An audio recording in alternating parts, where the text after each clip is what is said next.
여러분의 경제적 자유를 위한 채널 프리덤 경제 책코치입니다. 오늘 영상은 지난번 잭슨홀 미팅 내용에 이어서 시장에 가장 중요한 화두로 떠오르는 것들이 있습니다. 그리고 그 내용들과 미국과 사우디와의 관계, 그에 따른 시장의 최대 수혜주가 무엇인지에 대해서 말씀드려 보도록 하겠습니다.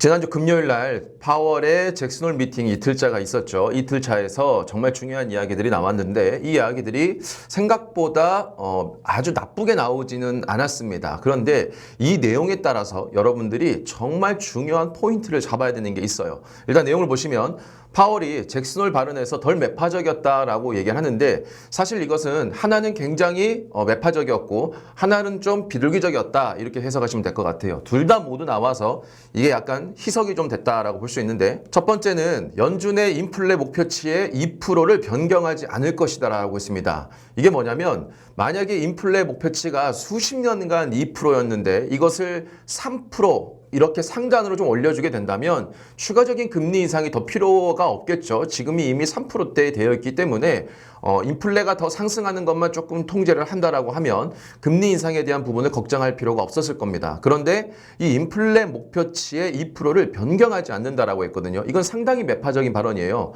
왜냐하면 지금 인플레가 다시 슬금슬금 이렇게 올라갈 수가 있는 상황에서 3%대에서 2%까지 내리는 게 정말 어렵거든요. 그래서 이 목표치를 변경하는 것만으로도 상당한 완화적 효과가 있었을 텐데 이건 변경하지 않겠다라고 했어요. 이거는 정말 매파적인 이야기죠. 그래서 이에 따라서 경제가 이렇게 좋으면 금리를 추가적으로 올려야 된다라고 했고 추가적인 금리 인상을 시사를 했죠. 자, 이 외에 한 가지 좀 다행인 점은 뭐냐면 지난번 영상에서 말씀드렸다시피 중립금리에 대한 변경을 판단하지 않겠다라고 했습니다. 이미 충분히 높은 수준이다라고 했는데 이 중립금리는 미국이 기준금리를 올림에 따라서 미국의 가장 적절한 시중금리가 몇 프로냐를 얘기하는 게 중립금리였죠. 만약에 이 중립금리를 더 올려야 된다라고 했으면 기준금리를 무조건 더 올려야 됐을 겁니다. 그런데 이건 또 건드리지 않았어요. 그래서 인플레 목표치도 그대로 두고 중립금리도 그대로 뒀기 때문에 실질적으로 매파적인 발언과 비둘기적인 발언 이 둘이 희석이 되면서 시장에 큰 충격은 주지 않았다. 이렇게 볼 수가 있겠습니다. 그럼 이제 정말 중요한 게 뭐냐면 이 인플레 목표치를 2%로 되돌리기 위해서 지금 현 시점에서 정말 중요한 건 뭐냐? 바로 유가, 원유 가격입니다. 지금 국제 유가를 보면 유가가 지속적으로 80달러대에 위치해 있죠. 제가 작년부터 여러분들한테 채널에서 항상 말씀드렸던 게 뭐냐면 유가는 100불에서 내려오겠지만 80불대를 지속적으로 오랜 기간 유지할 거다라고 했습니다. 자, 왜냐하면 지금 사우디에서는 네옴시티와 같은 돈이 많이 들어가는 사업을 하고 있기 때문에 유가가 결코 아주 낮게 내려오는 것은 반길만한 상황이 아니에요. 그래서 어떠한 상황을 만들던 유가를 지속적으로 아주 높게는 힘들겠으나 적절하게 높아서 이익이 남으면서 그러면서 판매는 될 수 있는 수준을 유지할 것이다. 그게 제가 이제 여러분들한테 예상해 드렸던 게 70불에서 80불 사이는 계속 유지할 거다라고 했었죠. 그게 현재 이 상황에서 유지가 되고 있는 거예요. 근데 지금 이게 쉽지 않아요. 사우디는 이 상황에서도 지속적인 감산을 하고 있기 때문에 수출과 생산이 모두가 줄어들고 있어요. 이게 코로나 이후로 근 15년 이내에 가장 낮은 수치입니다. 그렇기 때문에 시장에서 수요가 그렇게 많지 않음에도 불구하고 원유 가격은 계속 높게 유지가 되어 있죠. 그래서 최근에 우리나라에서도 기름에 대한 유류세에 대한 혜택을 다시 연장을 시켜줬어요. 2달 정도. 그럼에도 불구하고 지금 유가가 실제로 우리가 주유소에서 기름 넣는 가격이 계속적으로 오르고 있죠. 그래서 지금 미국은 이에 대항하기 위해서 미국 혼자서 열심히 증산을 하고 그 증산을 바탕으로 수출을 많이 하고 있어요. 하지만 이 사우디가 얼마 전에 브릭스에 들어갔지 않습니까? 그러니까 이제는 중국과 다른 에너지 국가들과 담합을 통해서 미국이 원치 않는 방향으로 갈 가능성이 무척 높아졌어요. 그래서 미국 입장에서는 어떻게든 사우디를 꼬셔서 이 원유 가격을 좀 내리게 해야 되는데 이게 쉽지 않단 말이죠. 사우디는 지금 미국과 중국과의 사이에서 외교적인 줄다리기를 타면서 이득을 계속 취하고 있고 심지어 최근에는 중국에 아주 가깝게 붙는 듯한 스탠스를 보여줬기 때문에 바이든 입장에서 완전 발등에 불 떨어진 격이거든요. 그래서 지금 소위 말해서 너무 그냥 똥줄 타고 있는 거예요. 재선은 코앞에 있지, 물가는 쉽게 안 내려오지, 금리를 더 올리자니 부담스럽지. 그래서 이런 상황 속에서 현재 지금 바이든이 하고 있는 게 바로 사우디의 빈산만을 꼬셔서 어떻게든 자기 편으로 다시 가져오는 거예요. 그래서 지금 일단 정치적으로 외교적으로 우리가 어떤 한 건 내가 크게 했소라고 보여주는 게 있습니다. 그게 바로 사우디와 이스라엘의 수교를 중재한다. 그래서 둘 간의 이 관계를 다시 개선시키는 거예요. 이게 뭐냐면 사우디와 이란을 중국이 얼마 전에 중재를 시켜서 중국의 시진핑의 큰 업적으로 남았던 것을 현재 바이든은 정치적으로 똑같이 따라하려고 하는 거거든요. 그래서 사우디의 상당히 앙숙이라고 볼 수 있는 이스라엘과의 어떤 관계 개선을 통해서 자기의 어떤 정치적인 입지를 강화시키려고 하거든요. 근데 이 사우디가 똑똑해요. 무지하게 똑똑합니다. 이 아이들이 지금 뭘 하냐면 바이든한테 오케이 너네가 원하는 거 우리가 해주면 너네가 나한테 뭘 줄래? 라고 해서 지금 이미 한두 달 전부터 요구한 게 있습니다. 이 사우디는 너네가 원하는 이스라엘 관계의 개선을 우리가 요구를 들어준다면 몇 가지 좀 들어줘 해서 나온 내용이 있어요. 자, 이게 이미 6월 달에 나온 내용인데 보시면 첫 번째, 미국이 북대서양 조약기구 나토 수준의 안보를 보장해달라. 사우디 입장에서는 과거부터 미국이 해주었던 군사적으로 보호를 해줘서 자신들의 권력을 계속 지키게 해주는 그 내용을 더 강하게, 막강하게 해달라. 나토 수준의 안보를 보장해달라라고 했고요. 그리고 고고도 미사일 방어체계, 사드를 배치를 해줘. 그리고 그 무기에 접근할 수 있는 권리를 우리가 요구한다라고 했습니다. 특히나 여기에서 가장 민감한 부분이 우라늄 농축을 포함한 민간 원자력 프로그램 구축과 관련된 지원을 해줘라. 한마디로 핵을 개발할 수 있는 그 기술을 지원해줘 이겁니다. 그리고 그 핵을 개발하는 것을 명분으로 삼은 게 바로 원자력이라는 프로그램을 만들겠다라고 하는 거죠. 그러니까 사실상 이거는 굉장히 민감한 게 중동에서 사우디가 군사력이 막강하지 않았기 때문에 어느 정도 최근 수십 년간의 질서가 유지돼 왔는데 사우디 입장에서 이제 이 우라늄을 농축할 수 있는 기술력을 갖게 된다라고 하면 야, 이거는 또 중동에 엄청난 피바람이 불 수가 있는 거거든요. 그러니까 미국 입장에서는 이건 쉽게 받아들이기 어렵습니다. 어쨌든 지금 바이든 입장에서는 이건 무조건 통과를 시켜야 되는 거기 때문에 지금 양측의 긴밀한 협의가 이루어져 있는데 지금 미국이 그러면 요구 조건이 또 생겼어요. 사우디 니네가 이거 요구하는 게 이거잖아. 그럼 우리도 너네한테 이거 들어주면 너네가 우리한테 또 뭐 해줄래? 라고 해서 미국이 원하는 게 있습니다. 또 내용을 보시죠. 일단 첫 번째는 중동 지역에서 영향력을 확산하고 있는 중국 문제도 협상 안건에 포함됐다. 그래서 중국과 경제적, 군사적으로 거리를 두겠다라고 약속해줘 라고 했다는 겁니다. 한마디로 지금 너네가 중국과 가까워지는 거 그거 다시 거리 두고 우리랑 친해지자라고 요구 조건을 내걸었고요. 거기에 또 결정적으로 아예 명시를 했습니다.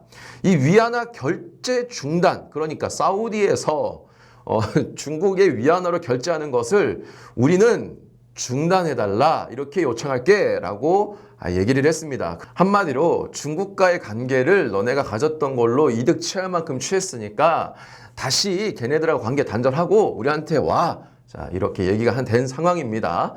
이게 어떤 거를 선택하냐에 따라서 서로 요구하는 아주 복잡한 지금 협상을 하고 있다. 이렇게 보시면 될 것 같고요. 자, 물론 미국 주장입니다만 미국에서는 이렇게 얘기했습니다. 사우디와 이스라엘 수교의 큰 틀의 합의를 현재 진행하고 있고 굉장히 이게 지금 진행이 많이 되었고 9개월, 1년 내에 완결될 가능성이 높다. 이렇게 얘기를 했습니다. 자, 이게 어떻게 될지는 모르겠습니다만 사우디 입장에서는 최대한 양측에서 이득을 많이 취하는 전략을 취하겠죠. 사실 지금 사우디를 보면 과거의 한국과도 굉장히 비슷한 모습을 보입니다. 안보는 미국, 경제는 중국 해서 한국이 바로 이 가운데서 외교적 줄다리기를 잘해서 경제 성장을 굉장히 크게 이끌었던 국가 중에 하나거든요. 그거를 지금 사우디가 무지하게 잘하고 있다. 그리고 사우디는 조금 우리나라하고는 환경이 다르게 우리나라는 이것을 최대한 완화적으로 잘 표현해서 눈치를 보면서 이렇게 했다라고 본다면 사우디는 원유와 통화의 결제라는 이 두 가지의 강력한 힘을 쥐고 있기 때문에 우리나라는 좀 다르죠. 우리나라는 조금 약한 모습을 보면서 이 외교를 해야 되는 반면에 눈치를 보면서 외교를 해야 되는 반면에 사우디는 그냥 거의 강짜 부리는 식으로 그냥 대놓고 얘기를 하고 있어요. 근데 그게 먹힐 만큼 사우디의 위치가 지정학적으로 정말 정말 중요하다라고 보시면 될 것 같고요. 자, 어쨌든 지금 이렇게 복잡한 상황 속에서 미국은 인플레를 낮추기 위해서는 바이든은 정치적 그리고 재선 그리고 업적 그리고 이 시장의 물가 이 모든 것들이 지금 사우디한테 달렸다라고 보시면 될 것 같아요.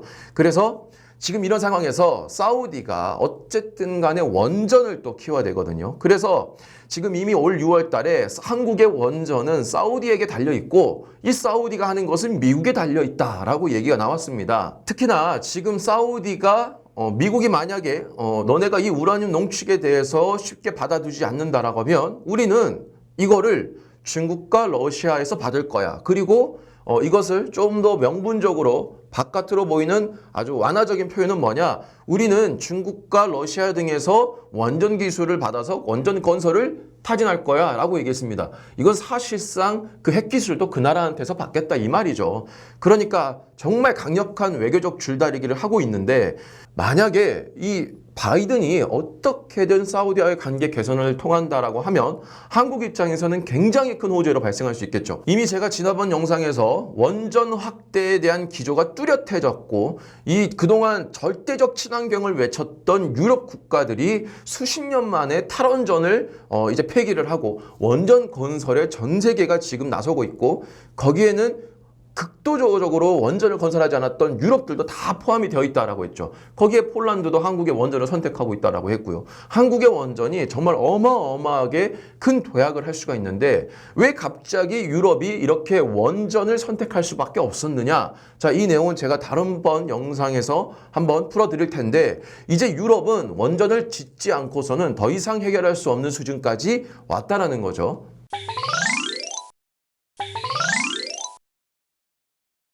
자, 그래서 종합을 해보면 이번 잭슨홀 미팅에서 매파적과 비둘기적인 둘의 발언이 서로 희석되면서 큰 충격은 없었으나 이번 이 잭슨홀 미팅에서 핵심은 물가 목표치를 변동하지 않았다. 이걸 변동하지 않았기 때문에 이 목표치에 다다르려면 미국은 반드시 원유 가격을 내려야 하고 이 원유 가격을 내리려면 사우디를 무조건 꼬드겨 내야 되는데 이 사우디가 중국과 미국 사이에서 아주 배포가 큰 외교적 줄다리기를 하고 있다. 그래서 이것이 바이든의 최대의 지금 현재 숙제이기 때문에 이걸 어떻게든 타결을 할 텐데 그렇게 된다라고 하면 우리 입장에서 가장 큰 혜택을 받는 게 바로 원전 시장이라는 거죠. 그래서 제가 지난번 금요일날 원전에 관련된 영상을 찍어드렸는데 오늘 바로 원전의 주가들이 너무나 좋게 나왔고 특히나 서전기전은 상한가를 찍었고 한신기계 같은 경우에는 20% 이상 올랐단 말이죠. 이건 뭐냐면 원전에 대한 흐름이 본격적으로 지금 바뀌게 움직였다. 이렇게 보시면 될 것 같아요.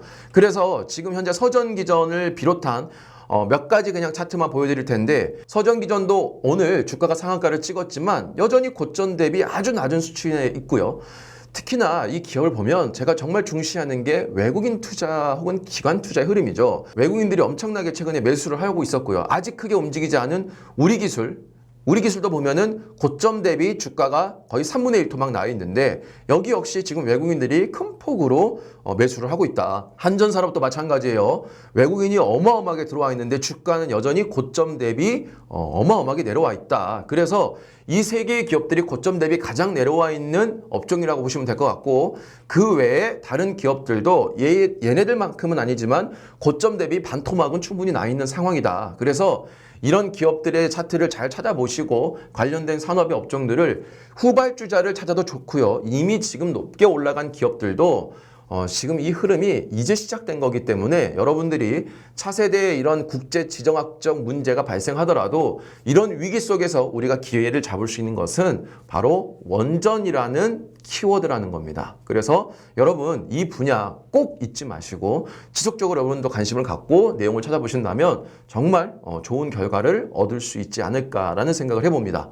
다음 영상에서 유럽이 왜 원전을 증가시킬 수밖에 없었느냐 그리고 원전에 대한 조금 더 자세한 이야기를 풀어드리도록 하고요. 오늘 영상도 도움됐다면 여러분 좋아요와 구독, 알림, 댓글 부탁드리도록 하겠습니다.